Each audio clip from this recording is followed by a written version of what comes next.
வாணியம்பாடி அருகே பட்டப்பகலில் பின்பக்க வாசல் வழியாக வீட்டிற்குள் புகுந்து 25 சவரன் நகை மற்றும் பணத்தை கொள்ளையடித்த மர்ம நபர்களை போலீசார் வலைவீசி தீவிரமாக தேடி வருகின்றனர்.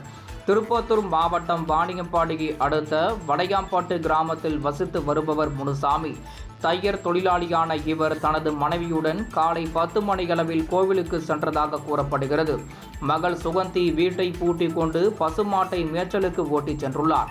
இதனை நோட்டமிட்ட மர்ம நபர்கள் வீட்டின் பின்வாசல் வழியாக உள்ளே புகுந்து அறை கதவை உடைத்து பீரோவில் இருந்த 25 சவரன் நகை, 14,000 ரூபாய் பணம் ஆகியவற்றை கொள்ளையடித்து சென்றனர். நண்பகலில் வீடு திரும்பிய முனுசாமி வீட்டு கதவின் உட்புற தாழ்பால் போடப்பட்டிருந்ததால் பின்பக்கம் வழியாக சென்று பார்த்தபோது பீரோ உடைக்கப்பட்டு நகை பணம் கொள்ளை போனது தெரிய வந்தது. இது குறித்து முனுசாமி அளித்த புகாரின் பேரில் வாணியம்பாடி போலீசார் வழக்கு பதிவு செய்து விசாரணை மேற்கொண்டு வருகின்றனர். பட்டப்பகலில் நடைபெற்ற இந்த கொள்ளை சம்பவம் அப்பகுதியில் பரபரப்பை ஏற்படுத்தியுள்ளது.